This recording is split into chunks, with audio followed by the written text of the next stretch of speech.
so many entrepreneurs, they want to get going and they go, okay, I quit my job. I'm ready to go. Well, now you just stress yourself out because you have no freaking income. I keep it real and stay flipping keys, no way.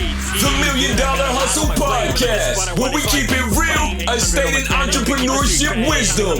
Learn to think like a millionaire and hustle like you're broke. Here's your host, Billy the Kid, aka Billionaire. Keep hustling all around the clock. You used to ride, now I got a full tank. Only proof I seek is from God in my bank.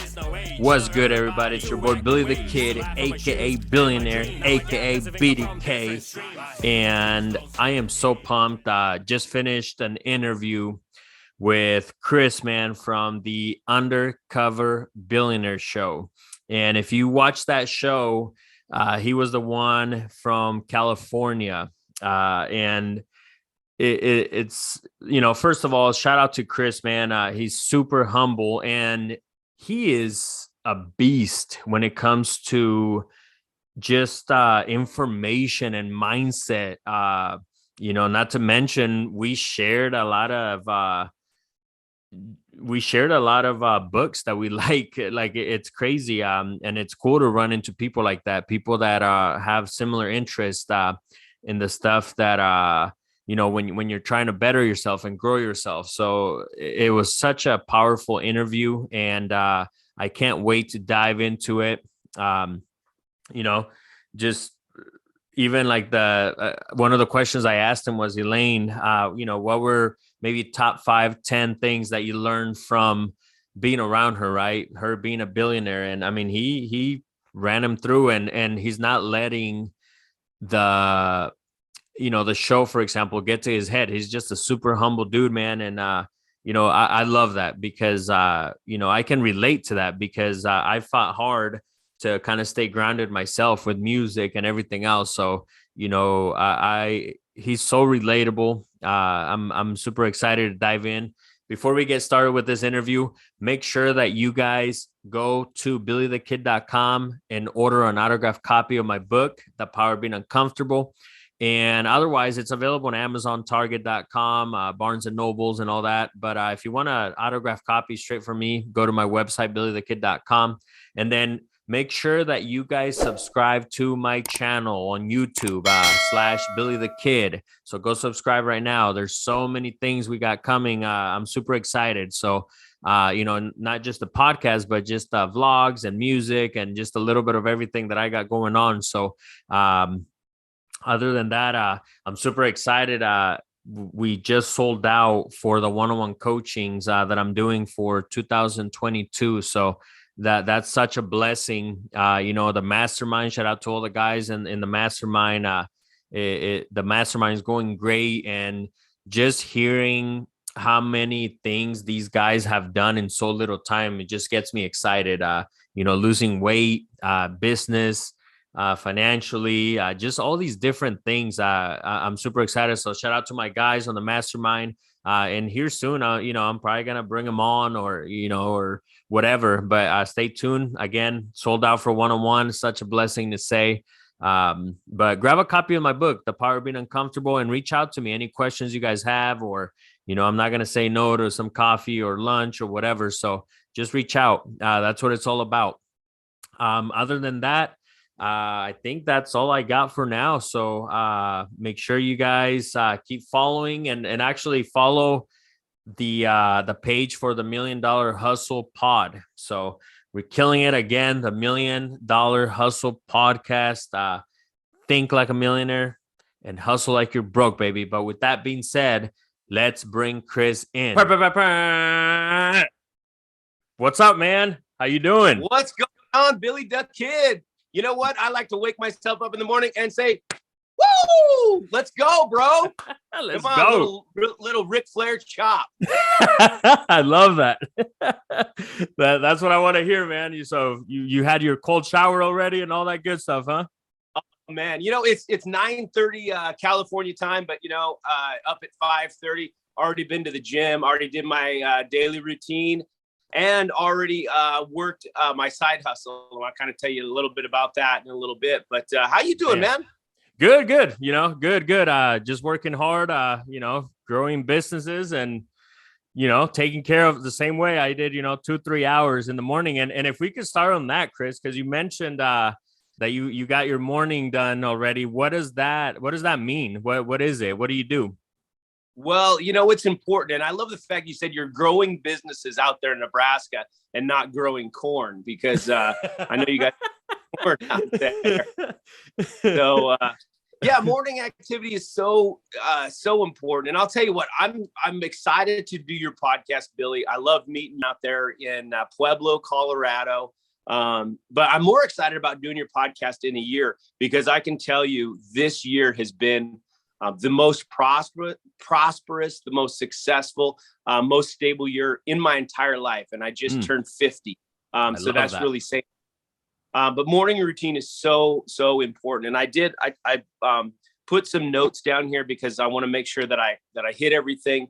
But morning rituals are so important, because when you wake up in the morning, your mind is firing better than it ever will in the entire day. You haven't let distractions get in the way. You haven't let failures get in the way. You haven't let excuses get in the way. So your mind is firing on all cylinders. It's more receptive to pick up any messages that you're going to throw at it. So first thing in the morning, wake at 5:30, and I try not to hit that snooze alarm. Sometimes my body is just sore from the day before workout or something like that, but I try not to hit that snooze alarm, get up. And then I drive 30 minutes to the gym. And along the way, I'm on YouTube. We have this great, ability now to jump on YouTube and find anything. And, even if you're not totally dialed into what you're listening to, your subconscious mind is picking that up. So, I love just like Motiversity. I love Joe Rogan. I love David Goggins. I love Coach Payne, Eric Thomas. There's so much information on YouTube that you can get in just a fraction of time, like 30-minute drive to the gym, and I am ready to go. I am on fire. And usually what I do is I have a book that I'm reading, and I sit in the gym parking lot for 20 minutes, try to get 15 to 20 minutes of reading every single day. I don't know about you, but have you ever tried Audible? Oh yeah. So yeah, Audible, total failure for me. I will be driving down the road. I've tried to listen to Audible, and I could be in the next town away, and I just listen to Audible for 20 minutes, and I have no idea what I listen to. I can't do it, man. I tried. Just like sometimes I'm reading. I'm a horrible reader. I'm the slowest reader in the world, and I'll be reading. So you are physical book then. When you say reading, yeah, you're literally reading. Yes. I mean, we're going to talk about this one that I'm reading right now, but I have to physical book in person because I like to. So real quick, Chris, on the one-on-one coaching that I do, I have this, we'll call it secretive top 10 books that changed my life. That's one of them right there, man. It's definitely one of the top 10. So go ahead, man. Keep spitting game. It's a great book, man. I'm going to be talking about that today, but I have to get that reading in. And then what I do, I get out of my car and I work out at this gym where there's a lot of people around, but I get out of my car and I do what's called a 2-minute power pose. And I don't know if you've heard of it, but Amy Cuddy has a great TED Talk, and she talks about physiology and your physical makeup. And if you, and I stand there in the parking lot, people kind of look at me, but I stand there in this big power pose. Right. And then I'm like, flexing. I'm like, I am good. I am great. I'm going to do great things today. And it's important because what it does is if you just hold that pose for 2 minutes and what it does, it actually decreases the stress hormone in your body called cortisol. And then it increases testosterone levels to give you the confidence booster that you need just to tackle the day. So that's really important. And then I go in the gym and, I'm really, this last year has been great. I've gotten back to the real routine of being in the gym, and that's important. And my past life, it was very important, and we can talk about that as well. But that's basically my morning routine, and then I'm ready to fire up the day. Man, I love that. You started off with fire, man. I'm up in flames right now. I love it. And just meeting you guys in Pueblo there, and just kind of researching what you do, I'm inspired by you, and I love the fact that you're just this El Salvadorian kid going to, California, becoming a Raiders fan, which is very important in our household. Actually, look, check it out. Yeah. Those of you who are not watching, I got a Raiders shirt on today. So, and it's funny. I thought of you when, when I sat down, I'm like, oh, hold up. He is a Raiders fan. Yeah. Or go ahead. My half, she's a real Raiders fan. Yeah. I'm more of a fan. And then Raider fan. And because, we're in the same household, you just kind of become a Raider fan. We did the whole tour of the new Allegiant Stadium. We've been to a game over there, actually Seahawks Raiders, one of the first games they played in front of fans in that building. So pretty exciting. But yeah, and then, you go on in Nebraska and then you start investing. And I listened to I think it was the Omaha Real Estate Conference, where, you've got 25 plus properties and you've done it right. And you've just built up from nothing. And I love that because I'm so sick and tired of the Instagram gurus or the Snapchat. I'm not going to say any names, but there's one guy on there that, I was kind of following for a while, and he's in Europe and he's traveling around with these ladies and he's opened his garage and he shows like 3 or 4 Lamborghinis and his big pool in the backyard. And then he goes out to his basketball court and he's shooting baskets. Like, I'm done with that. Like, that doesn't inspire me. And maybe it inspires a certain segment of the population, but it just doesn't inspire me at all. And, I like to see just realism, man. It really fires me up when I see somebody that says, hey man, I just paid cash for a brand new Honda Accord, rather than, hey, I just went out and leased a Lambo, That's powerful right there, man. So many gems right there. It's funny because even, today I actually went to a funeral, or it wasn't a funeral, it was a viewing service. And, it's one of my friends, super young guy, 35. And, but everybody was dressed up and I was there for the reason, which was him, right? Like I wasn't there, and not that people were there. Obviously the family definitely understand, but I stopped by to pay my respect. And the point that I'm trying to make is, I'm usually on my sandals, on some shorts, and call it good. Like, I'm big on not mattering what you're wearing. And it kind of goes along with the image that you were just saying, that these people on Instagram really do that. And it is important that people have to really catch on to that and see who is a fake guru and who's really doing things, because obviously these conversations are definitely very intimate, right? When it's real, right? Because you're a real guy who's done tremendous things. And like I said, you're coming up with fire, man. We haven't even dived deep into your story. And with that being said, let's go ahead and let the people know, the ones that don't know, and we'll go ahead and mention the show because I'm sure you knew it was coming, right? But if you could let them know about the show a little bit, not too much, we'll kind of go on with the show. And then we'll take it way back. Where are you from, and how did you become an entrepreneur? So if you could do that real quick. Yeah. So I kind of, I guess, came to the public spotlight because of Undercover Billionaire season 2. And that was just a fortunate event that just popped into my life. And really, it's changed my life. I don't want to say because of the cameras and the 5 minutes of fame or whatever, but it's because of what I took in that experience and how I transitioned that into my life, and then of what I've made of my life the last year. That's really been powerful, and I've extracted so many lessons from that. I've met so many people along the way. Matt Smith in Pueblo, RJ from RJ Messenger from Erie, Pennsylvania. Eric Thompson over there in Pueblo. You and so many people that I wouldn't have had the opportunity to meet had that show not come along. And that show was really, really pivotal because with Undercover Billionaire, that was opportunity. But what if I wasn't prepared for that opportunity? They say luck. Like, one of the things I'm reading in this book now is luck is preparation, is attitude, and then comes along the opportunity. And are you willing to put in the action to take advantage of that luck? And that's where people get, quote unquote, lucky. And that's what happened. I was at a time, kind of before we go way back, I'll tell you where I was at in the summer of 2020. So COVID, the lockdown full on in California was horrible. It was one of the worst like lockdown states and mask mandates and vax states and all that kind of stuff.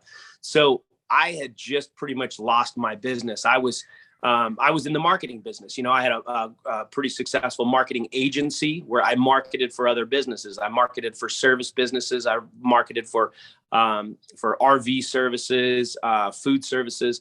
And it turns out that in the middle of a pandemic, when everything is locked down, there's no business to be had. So what do people first cut? They cut their marketing budget. So I went where I was just riding high, you know, even if it was kind of false high, to the absolute low. You know, lost my business, experienced, first time in my life I've ever experienced depression. And which is shocking for people to believe, because they're like, man, Chris is always positive. He's always outgoing. He's always out doing stuff. But man, I was in just the shittiest place I've ever been in my life. And so just kind of as a precursor, if I can be the poster child for somebody who came out of that and made a success of just an absolute complete fucking mess, like that's what I want to be known for, because I respect the people that kind of show you the journey. Like that's what I'm interested in. Like I love seeing successful musicians and successful entertainers, but when they start talking about their journey, that is so fun. And so I want to kind of dissect that and kind of tell you like where I was at when that show came along, because I really feel like that's where we connect. So Billy, if I had met you in Pueblo and I'd say, hey man, so great to meet you. I have a doctorate degree in criminology, and my Lamborghini is parked outside, and I just flew in from Maui because you know I have a $2 million condo out there. Man, it's great to meet you. Do you know? Are you connecting with me? Exactly. No, you're not. But when I say, Billy, man, it's great to meet you. There goes my dog. I'm out here at the ranch. I'll tell you a little bit about that. But yeah.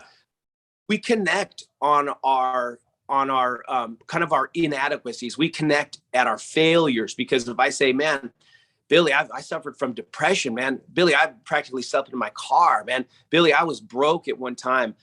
Billy, I went through a divorce. I've had negative $600 in my bank account, you know? Then we start connecting, and then I share a little, you share a little, and then we go, man, that Billy, he's cool. He understands.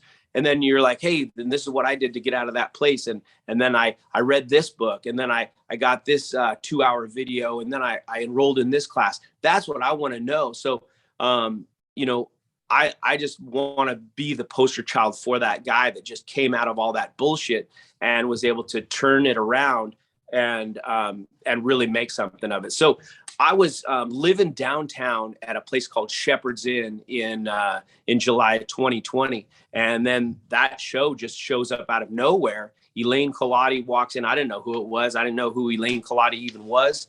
And then, you know, we kind of saw what happened there. But kind of to go way back, I'm just a kid from Seattle, born and raised, and spent 42 years there before I moved to Fresno. And when I was a little kid, I grew up as a big pro wrestling fan. So I just, you know, met people through people in the wrestling business. And man, I trained. And which I love the picture that you sent me, by the way. Yeah. that was my future, man. I was going to be a pro wrestler. And lo and behold, from boy, these flies out here are crazy. Mm-hmm. I was going to be a pro wrestler, man. I was going big. I met the Hearts in Calgary, and I trained with them, and got to know so many wrestlers, and that was my future. And I was going to do that. And I had a real big size wrestling ring in my backyard, and I was going on, and I was going to be the next, you know, WWF superstar champion. And then I just had a broken ass childhood, man. My parents were divorced at a young age, didn't have a good relationship with my mom at all. I didn't really have a relationship with my dad. I moved out at an early age of 17. And so my desire was to become a pro wrestler. But then my inner, I guess, child wanted that family. So, man, I became a dad early, like at, 20 years old, became a dad. and ended up having 2 daughters fairly quickly as a young guy, 22, 23 years old, and having 2 kids to raise. So I hear so many people say, you got to find your why. And Matt Smith, he's an amazing father. He is an amazing family man. And his kids are his why. He just loves his kids. And I think that's great. I think that's amazing. I love to hear people say that. But my kids were not my why. My kids were like, holy shit, I've got these mouths to feed. I got to go to work. I got to work 2-3 jobs. I had a wife, and I was just kind of freaked out about the family. So that kind of took over, and that kind of encompassed my life. And it wasn't like I was just a happy family man, because my wife at the time, she had some mental illness. And eventually I became, a single dad of 3 daughters, and that kind of controlled my life. And I wasn't able to fully engage in that pro wrestling dream. I re-engaged in that at about the age of 27, 28, and then pursued that. And then on and off was an actual pro wrestler for about 12 years. Got to work for WWE, do some Monday Night Raw and SmackDown tapings, and wrestled in California, Oregon, Canada, Hawaii. And that was really cool. And that kind of gave me the, come on, let's go, just the kick ass dude, make no excuses and move forward. So that was a great, great time in my life. And then, through some other avenues, I got into a grocery store franchise, and then they gave me 4 locations of where to go. And one was Seattle, which I wanted to get out of Seattle. I hated the rain. 2 were in Oregon. I wasn't really cool with Oregon. And then one was a place called Fresno, California. And I actually had to look it up on a map. I had no idea where Fresno was. So I came and visited Fresno, California in February of 2014. It was 70 degrees outside. I was like, man, it's pouring down rain in Seattle. So then I moved here, and I've been here ever since. And this has been the greatest move of my life. So man, that's Fresno. That's amazing, man. Such a powerful story. And I want to tackle it a little bit.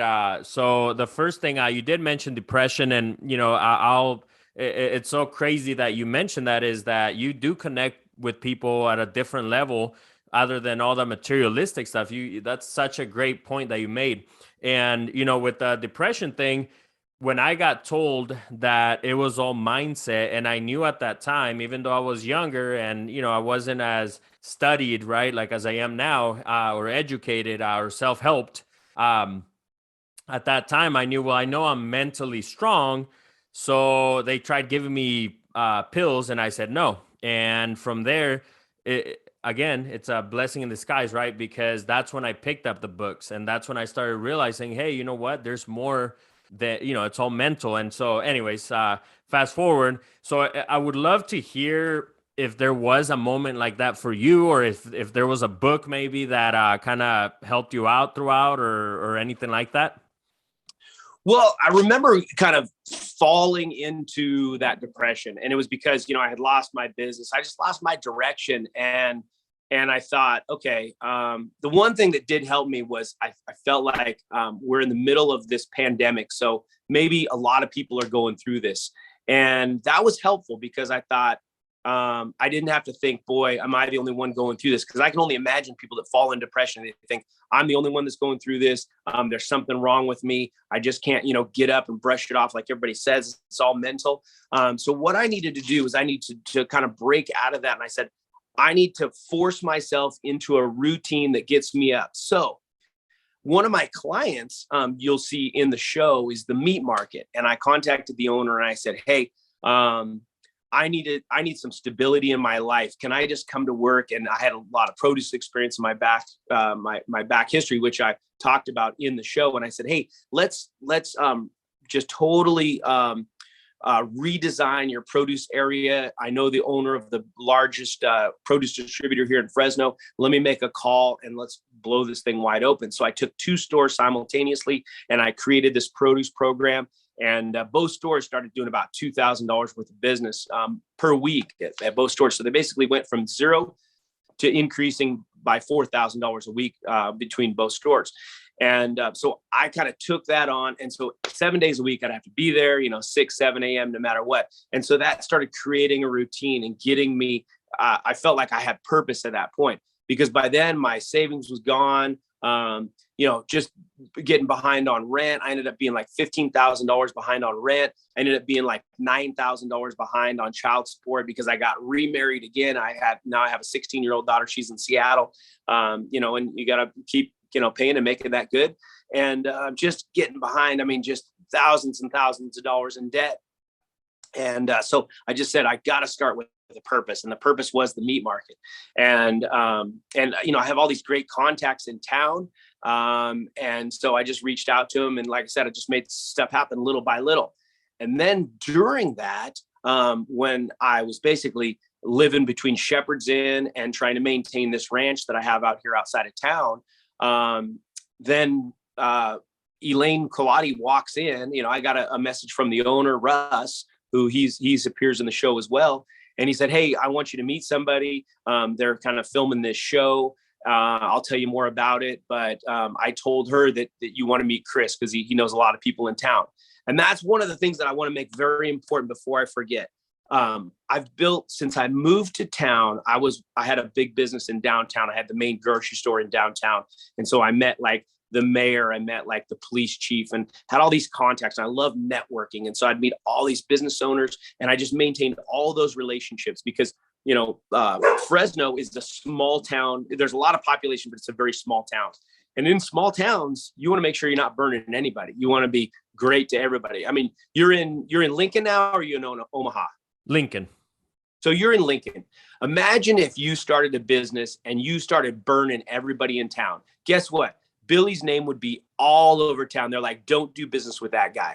Well, in Fresno, it's much the same. There's 1 million people in this metropolitan area, but it's a very small town. So I never burned anybody. I always maintained a good name in this town. And so when Elaine got to town, I said, oh, I know who you need to meet. You need to meet this person. You need to meet this person. Because I had so much contacts. And think about it. Contacts is currency.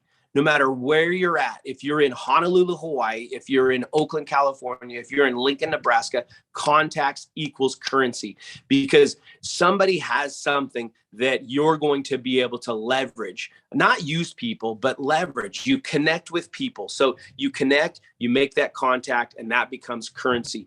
And so Russ knew that. He goes, Chris is very well connected all over town, even though I had just come out of this black hole, right? And I still had just crazy debt I was trying to dig myself out of. I wasn't in the best shape, but I did start reading. So to answer your question on, did I find a book?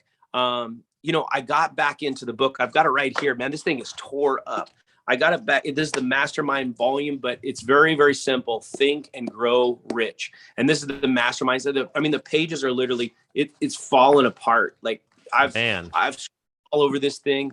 And I had to get back into that book because I remember a mentor of mine, 20 years ago said, hey, Napoleon Hill, Think and Grow Rich. And so I started taking notes and I came up with a statement of desire. And so I started thinking about that desire all the time. I started getting into auto suggestion, specialized knowledge, and all that kind of stuff. And so along the way, then this show came along and I was like, man, I got to focus on this because this could be a huge opportunity. So that's kind of how the genesis of that show and how that project got started. Man, again, so many gems, man. You're on fire. I love it. I want to touch a little bit on the show. I know, and before we move on, because I made some notes here of different questions that I do have.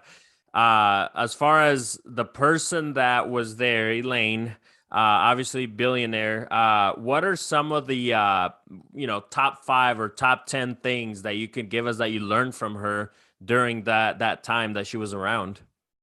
So the biggest thing that impressed me about her was she was like, just go for it, just do it.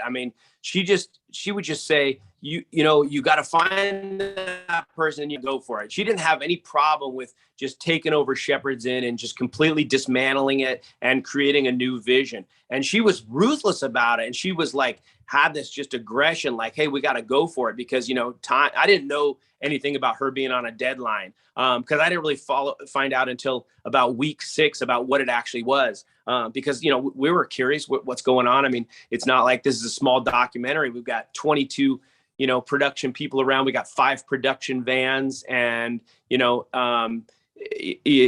I got to know Jimmy, the sound engineer, pretty well, and he would hook me up every day. And he goes, well, we're just labeling this lav mic as yours. He goes, obviously you're going to be here every day, and you're like the co-star of the show, so this is just yours now. And I was like, co-star of the show? Like, okay, I don't think there's a documentary going on.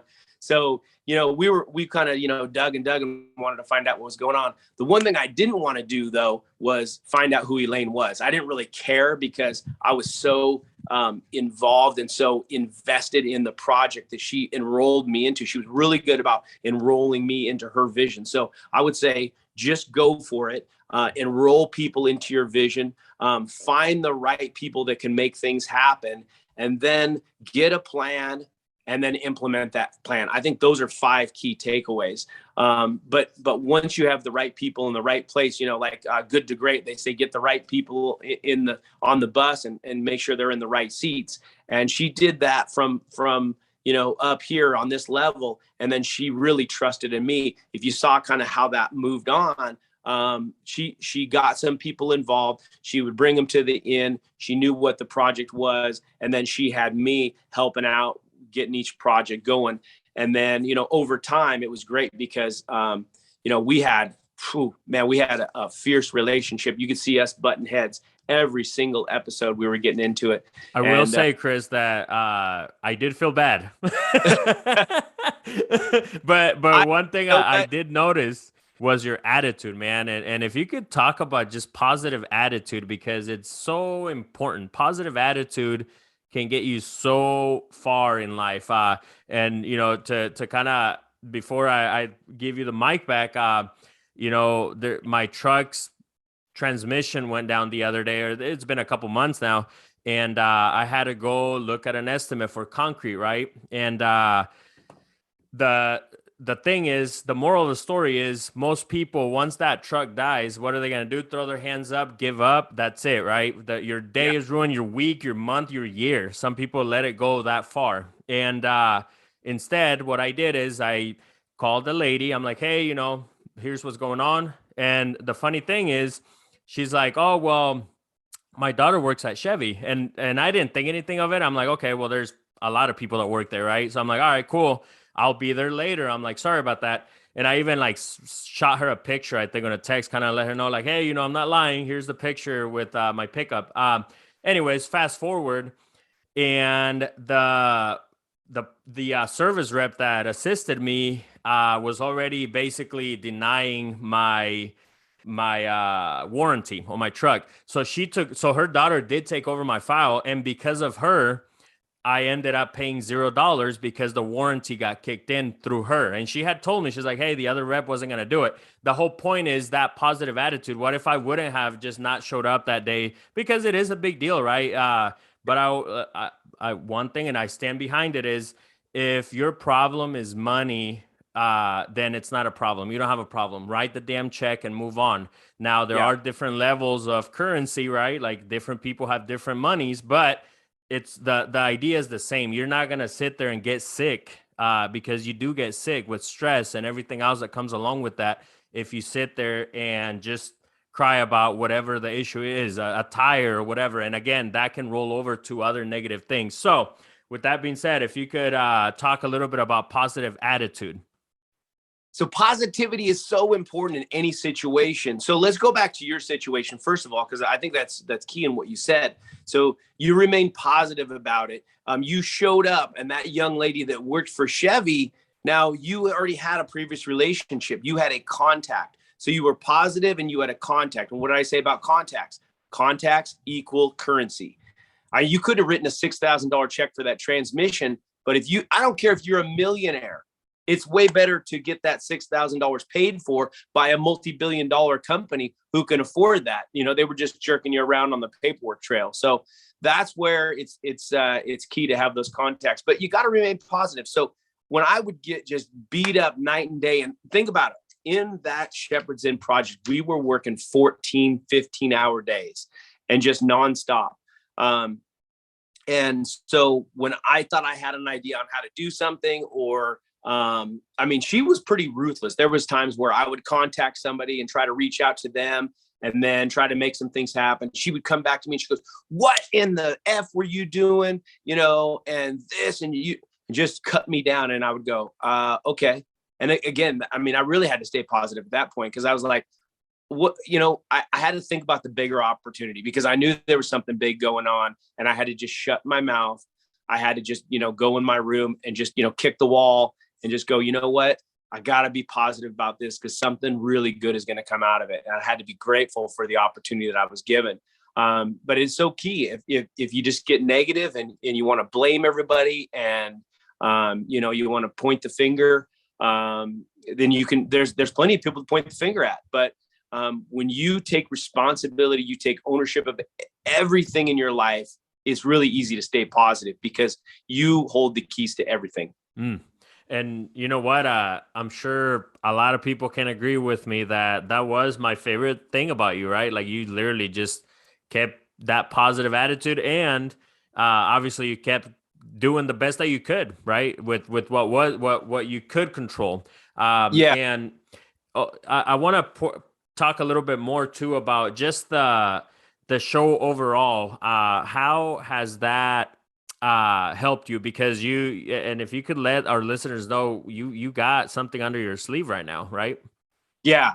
So the show, there was no silver bullet where, wow, the show just shot me to stardom. None of the cast members or project members were shot to stardom or instant fame. It wasn't that at all. You really had to dig deep to get the lessons from it. So, you were kind of talking about Elaine and I's relationship, and it was really combative, but we were making steps. We were taking strides to get some stuff done. And obviously we completed the project.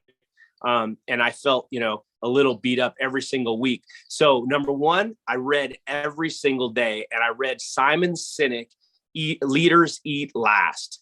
And it really prepared me to maintain a strong mental attitude for my team, because I was running the team. I was running Jen, Kelly, Joey, Dave. I was the contact point in that whole project, which you did see that on camera, but there was, then they would put the focus on Elaine, because she was the project leader. She was the star of the show. Can you drop real quick a quick review on what Leaders Eat Last is all about? Yeah. So Leaders Eat Last, it talks about why people do certain things, and why employees are inspired. And it really dives into like the leadership of the military. And the reason that our soldiers do what they do is not to, follow a command. The reason they do what they do is because of this guy or girl right here, and this guy or girl right here. And then the overall mission, are we making an impact? Are we doing something important? So it's important when you're leading, you're not leading from the front. You're not saying, hey, you know what? There's a huge buffet spread. I'm the leader. I get to go first. You make sure your team feels good about what they're doing. You make sure everybody's taken care of, and then you go and you eat last. And that's kind of how you have to lead. You have to really understand that you do have the answers. You know what's best for the team, but at the same time, you're not so important. You're not so great. Don't get so big on yourself. And so I had to do that every day. I had to suck it up. I had to be the first one awake, the last one to bed, make sure that the staircase was painted, make sure that the flooring guy showed up to do what he was doing, because we had that deadline to hit. And so I was feeling beat up every day, but I'll tell you what, I didn't know how the show turned out until we all watched it. We all watched it the same time that you guys did. So when the final episode hit, episode 14, and Elaine just heaped that praise on me, and they carved out about a 10-minute kind of section where they talked about what I did, what I contributed, how she was glad that I wouldn't embarrass her in her room because she knew that I was the smartest one in the room, and we wouldn't have done this without Chris, and we wouldn't have finished this. And he's a marketing genius and all that kind of stuff. I was in shock when I was watching that. I was like, what? I'm actually this, like, that was the big payoff right there. You see, where somebody works their whole life and they finally make it to the Super Bowl and they win the Super Bowl, and they're like, bam, they get the payoff. And that was the payoff right there. And so when that whole project was said and done, we didn't have this big successful business, and it was successful, but there was a lot of challenges along the way, a lot of infighting going on. So that was the payoff right there. And so now we're able to take that platform and say, hey, I grew a ton during that project. That was the gold mine right there. My growth was the gold mine. One thing you saw Janine Cervantes kind of come into the picture, which again, I brought her to the project, brought her to the show, introduced her to Elaine, and we had a previous relationship before. And then we were kind of, not at the greatest place, but I still brought her into the fold. And then eventually with that project, her and I were working side by side for a year straight on the show, on the opening of Shep's Club, what the final kind of the final project, the final piece that you saw. And then we ran that whole property, just her and I together, really with no guidance or leadership from Elaine, because she went back to San Diego. And then it was just kind of me left holding the project. And Janine was our events coordinator. She kept me organized. And then I was the face of Shep's Club. And we ran it right until June 30th. And then we knew it was time to go. I put in a bid for partial ownership. That didn't go the way I wanted it to. I couldn't really get an answer because nobody knew who was in control. And so June 30th of last year, almost a year to this date, we left. And then we put some plans in place. And I can say a year now removed, it's been an incredible ride. It has been so amazing. And so that's kind of what you alluded to about what we have planning coming up. Yeah, no, I love that, man. And I mean, again, so many gems.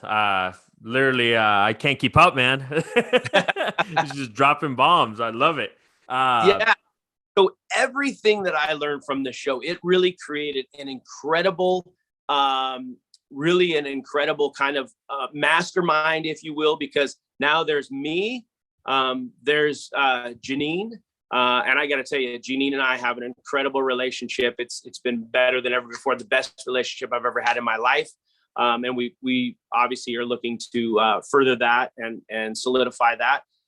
We have Matt Smith in Pueblo. We've got RJ Messenger in Erie, Pennsylvania. We've got Eric Thompson there in Pueblo, and he's moving back to the Bay Area, so I'm going to have access to him. And that's really like the president, kind of the mastermind behind Wake Up Pueblo, and then Matt Smith's personal coach.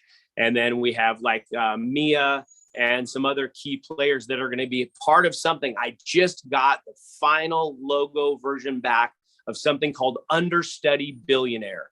And that's that mastermind group where we're going to be teaching people what we learned in our project, because RJ Messenger had a huge learning curve. Matt Smith, he was able to take what he learned and really like move forward in his business. Obviously myself here in Fresno, I was able to just like totally change my life in all the lessons that I learned from Undercover Billionaire. So we want to take Undercover Billionaire, kind of turn it into Understudy Billionaire, what we learned from real billionaires. And then we want to start including more people in the fold, bringing in more billionaires, learning more from Grant Cardone, learning more from Elaine Culotti, bringing in Glenn Stearns, bringing in, outside billionaires, and really teach people like just how to manifest a vision, how to how to kickstart that vision, and real tangible, I guess, tangible key steps on how to attain what you want.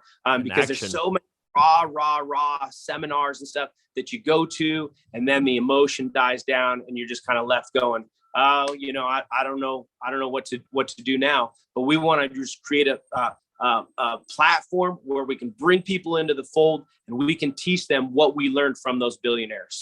I love that, man. That's so powerful. Keep me in the loop for that, man. I'd love to be out there whenever you guys pull the trigger and have all the final details. That it sounds powerful, and anybody listening, I encourage it, because the one that Matt Smith did in Pueblo was powerful. And you talked about growth.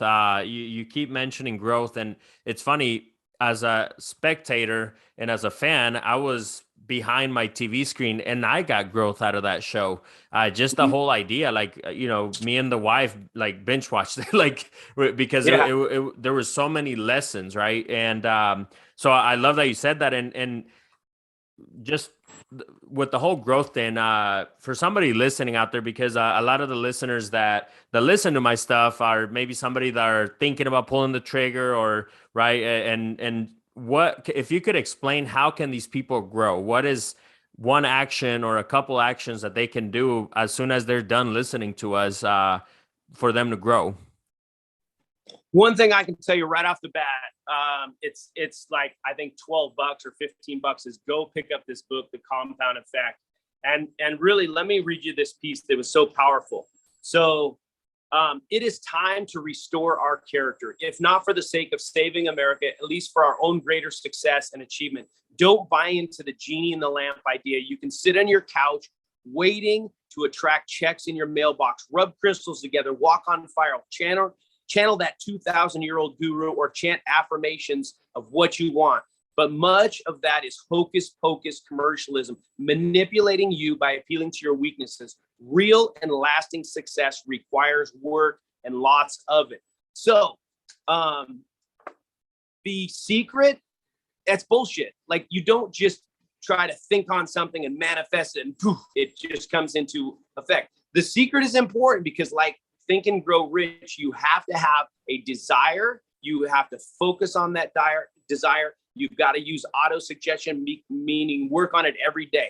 So let me go back. So we left Shep's Club June 30th of last year. It's almost been a calendar year. We set out a plan, okay? I made step-by-step plans. So I went back to my contact that I had at SunPower, which is a solar dealer. And I said, hey, I'm thinking about getting into solar sales, and I want to, really go into it and be really serious about it. And because I knew I needed a base. What I thought of is I needed, so I have a base income, which is the meat market. I still show up there every morning at like 7 a.m. after the gym. Okay. I put in my hour and a half, 2 hours worth of work. That's like that base income. So many entrepreneurs, they want to get going and they go, okay, I quit my job. I'm ready to go. Well, now you just stress yourself out because you have no freaking income. So you need a base income. Okay. Go decide what you want to do, get that growth income, and then focus on future income, meaning invest in real estate, invest in stocks, invest in whatever you want to do. Do some social media stuff on the side, TikTok videos, whatever you want to grow. That's growth in some. So 3 layers of income. Okay, so we put that into place. And I said, I'm going to get into solar. I'm going to learn solar. I'm going to master solar. That was actually part of my statement of desire from Think and Grow Rich. And I did that every single day. I got on a program. I did my morning ritual. After my morning ritual in the gym, I went right to the meat market. And then from the meat market, I would go to the sales office at SunPower, and I learned and mastered solar. I have a company car sitting in my driveway. I have now clocked full 12 months worth of activity and employment with SunPower. And I cracked a solid 6 figures, solid in my first year of employment. And I created what I refer to as an entrepreneurship, where I created a W-2 sales job and I made it my own business. And now I was an entrepreneur as opposed to an entrepreneur. And then we have that business above that. That third tier of income is that future income. And that's where Understudy Billionaire comes into. And now I've caught up on everything, paid all my debts off. Hey, real life sucks sometimes, but I paid 100% of my child support. I caught up $15,000 worth of back rent at this ranch, so I can actually come and show up and relax. And this is like paradise. We have 20 acres here outside of California. And we did that all in the span of 1 year. And that's real. So if anybody watches this and they go, I just don't know if I can do that, you set those little incremental plans. Pick up this book, The Compound Effect. It's the daily differences that make a big deal. And you might not see any change for 2 weeks, 3 weeks, 4 weeks. But you know what? A year later, you calculate where you're at and you will be shocked. Just like, here's something so simple, okay?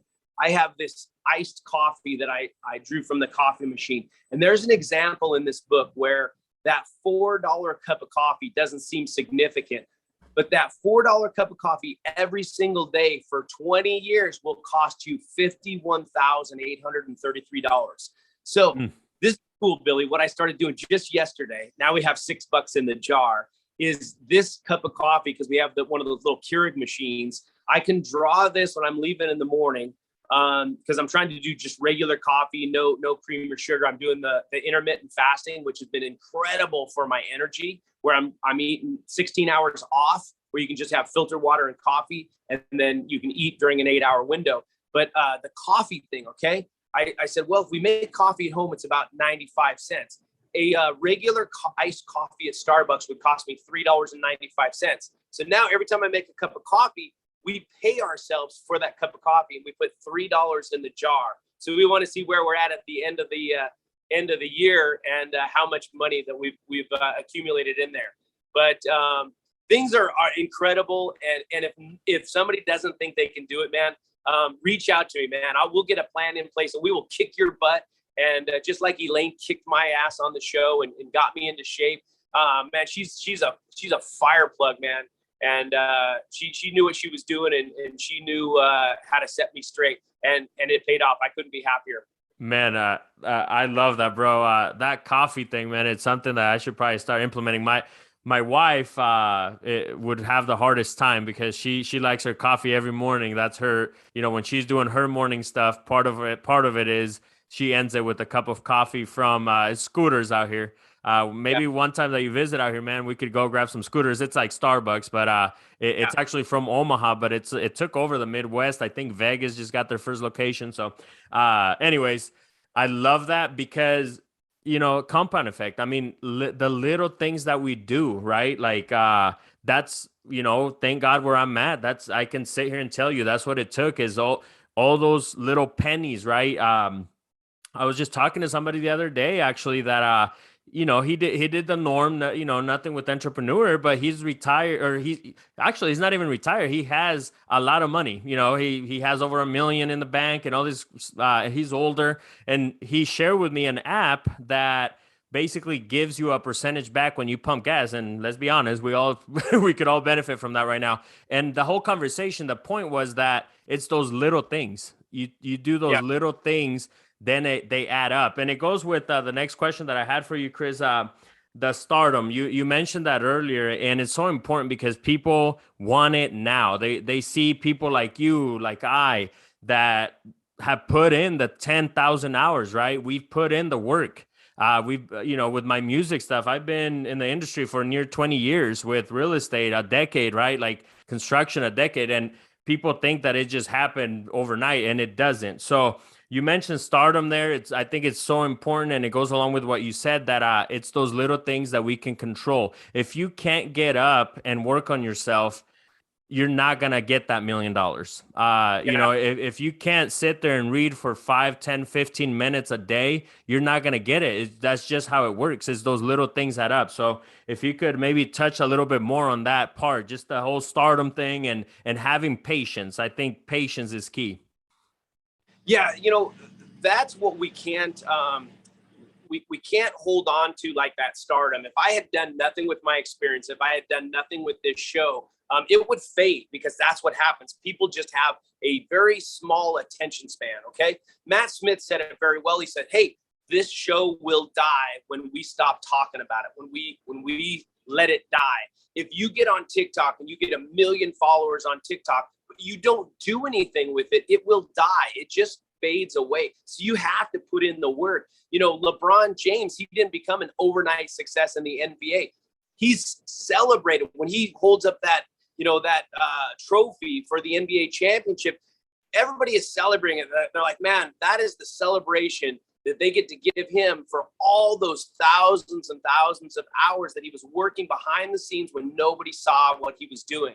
You know, I just know who Billy the Kid is now because I met you in Pueblo and I researched your music and saw that you're growing in real estate. But you've been putting in the hours, you've been putting in the grind and the hustle behind the scenes. So it's so important, like, you know, like, sure, make your goals and post them on your mirror, create your statement of desire, you know, tell your closest friends about what you want to do so they can hold you accountable, but just put your head down and just grind it out and go get it done because nobody is going to do it for you. And just like one of the speakers I saw at Grant Cardone's thing, you know, he says, you know what, your goals, what is it? The excuses thing. So your goals, don't give a shit about your excuses. If you got your goals, then you need to go focus on them. I mean, we've just grinded it out over the past year. And now, you know, paying off back debt was no fun. It wasn't like, you know, going to Greece on a cruise that we want to take. You had to put in that, you know, you got to go through the crap first. And you got to, you know, pay off your debts. And now this next year, like I said, I'm excited to come back in a year and talk about the booming of Understudy Billionaire, the booming of all the people that we've helped create wealth, the house that we want to build on the Kings River here in Sanger, California, all the stuff that we want to do. By the way, Sanger, California, we're going to build that big, not even a big, just a modest house on the river because we want to be on the river. But Sanger, California is the birthplace of somebody you might know, coach of the Raiders. Why am I forgetting his name? The current one right now, McDaniels? No. The Super Bowl coach of the Raiders. I'm totally forgetting his name. Well, not Gruden. Gruden won it for Tampa Bay. Coach Flores. Okay, Flores. That. Yeah. Coach Flores is from Sanger. So we want to build a place right there.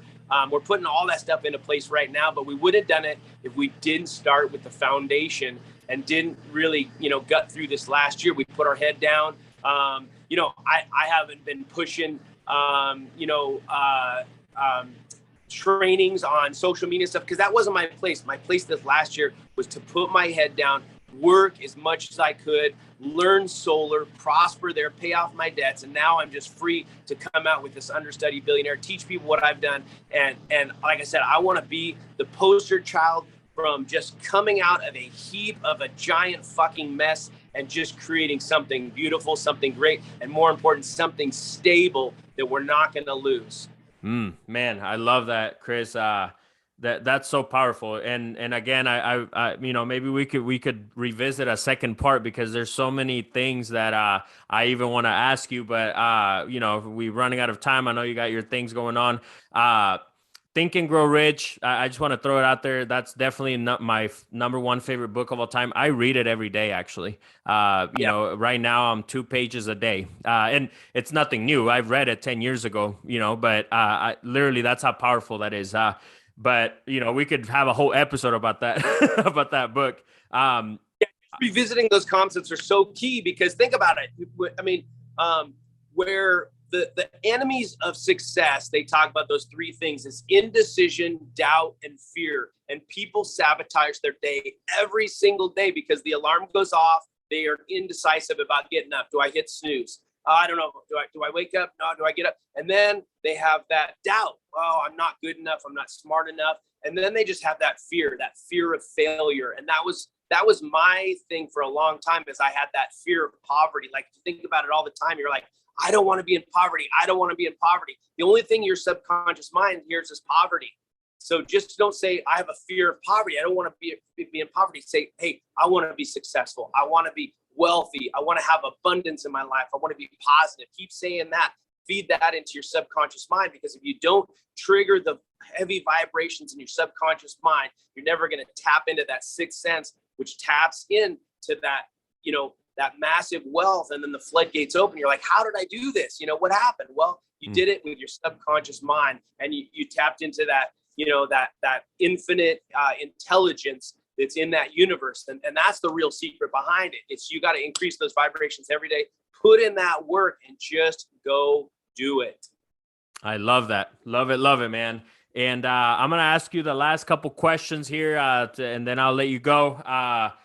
The first one I have, and I wrote a book called The Power of Being Uncomfortable. And if you could talk about maybe one instance that comes to your head, or an event that happened that you got uncomfortable and it equals growth, and obviously you learned a lot from that instant. If you could give us a little bit of that.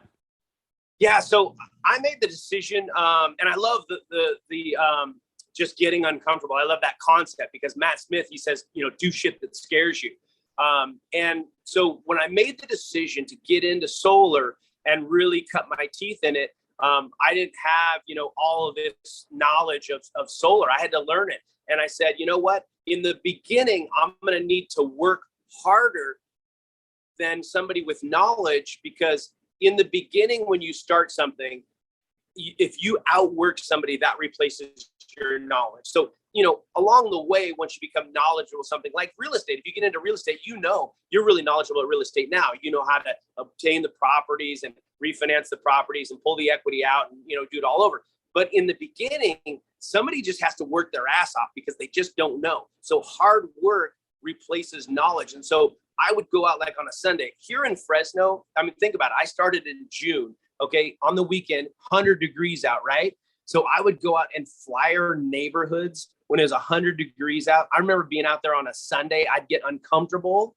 And I thought, man, am I doing the right thing? And I would flyer neighborhoods with my name and contact information and go up to doors and stuff. And it was on a Sunday. And I came across this guy like 1 p.m. And he's like washing his broke down Nissan in the parking lot and trying to fix his window or something. And I was like, hey, do you own this home? Here's a flyer. And I said, I don't know if you thought about going solar. And he just looks at me. He's like, oh, you're out here on a Sunday. Boy, things must be going great. This looks like a scam.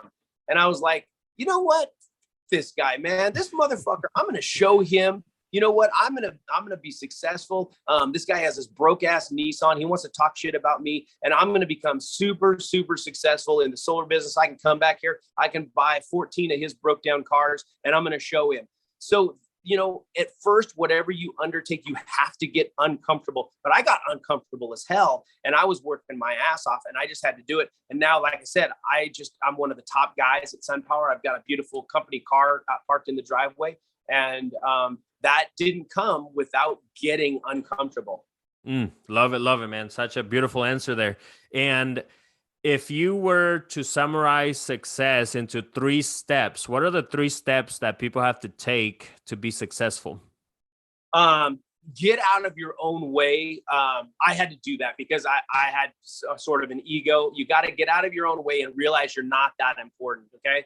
Once you have the self-realization that you're not the most important person in the universe, and then you have to find your why. Okay. And don't be afraid to say it's not your kids. Okay. I have 4 beautiful daughters, but they're not my why. And my why is I want to create a better opportunity. I used to go out to Kenya quite a bit and help some families out there. On my Facebook profile page, I have these 2 twins, Jenny and Margaret. There's some real poverty out there. They don't have the government subsidies that we have here in the United States. And so really creating a better life for the people out there in Nairobi, Kenya is kind of my why. And so create that why, and then, backfill it with think about it every day. You got to focus on that desire and then take the steps to make it happen. So the why is important, but don't be afraid of your why. Don't be afraid. Well, it's not my kids. It's not my wife. It's not my whatever. Whatever's important to you, you're the only one that can decide your why, and be unapologetic about it. Like, cling to it, because it's going to drive you. That's what's going to get you out of bed in the morning. I love that, man. Powerful. And if you were to look back at your younger self and give you some advice, what would you tell yourself as wisdom? Follow through, man. I learned this from Elaine because she identified it right away. She knew that I had all of these fires going at once and all these balls in the air that I was trying to juggle. And she goes, Chris, She goes, just stop for a moment, finish this project, put a bow on it, and then move on, but don't move on until it's completed. And as the creative type, and you as a musician, I know you're creative as hell. You want to get 14 things going at once. But unless you close escrow on that property you've been looking at and finish that and make sure that the landscaping is done, make sure that it's rent ready, make sure that you've done everything you can to increase the value, to pull the maximum amount of equity out, finish that before you move on to the next one. Because you close on a deal and you're like, okay, let's go. I got this sixplex I'm looking at now too. No, stop. Have some patience. Finish what you're doing. Put a bow on it and move on. And my younger self, man, I was just go. And now that I'm getting older, wiser, mature, I'm willing to just stop, assess it. Is it complete? Did I maximize it? And then I can move on. So even I'm 50 now, I still feel like a kid. But I'm getting there to where I'm more patient and I'm more thorough in what I complete. Man, that's powerful. I love that. I think everybody can benefit from that answer right there. And my last question that I have is, if you were to write a book, what would be the title / theme? What would be the first thing that comes out of my mind is get off your ass and you put in the work. I mean, that's the biggest thing is so many people want it. I see, these fake entrepreneurs on Instagram, and they want the magic pill. There's no magic pill. So, get off your ass and get it done, but put in the work. I love that. Such a powerful answer, man. Love it. And where can people find you, Chris? I'm just kind of out there. I have on my Instagram, Chris_Del Sol. Del Sol is my wrestling name. So I just actually uploaded some wrestling photos there now. We were pretty crazy tag team in the Northwest and in Canada, the Suicide Kings. I did all that crazy flips and stuff off the top rope. And then obviously my Facebook page is my name, Christopher Caillier. I'm easy to find. And then we will be rolling out Understudy Billionaire, and we're going to be extracting video vignettes from the show. And then kind of what did I learn from that moment? And it's all about what did I learn? And then how can I help you learn and grow as well? I love that. And like I said, Chris, anything you need, man, don't hesitate. Let me know. Anything. I love that. And the whole point is. And catching a Cornhuskers game. I hear that stadium is just insane. So that's what I want to do. Man, let's go. It's coming around. Somebody on Facebook actually, or I think the school itself posted 8 Saturdays left before game time. So it kind of hits you differently when you hear it that way. You're like, oh man, that's coming around. But JC and I will be coming out there, and we would love to go to a Cornhusker game and take in the enthusiasm of Saturday football with tailgate and everything. Let's go. Anytime. I got a guest room here at my house too, so don't hesitate, man. Let's plan that. I want to thank you, Chris. This has been so amazing. I literally couldn't keep up, dude. Like there's so many gems that you dropped. So I want to thank you. I'm gonna be watching this myself and taking some more notes.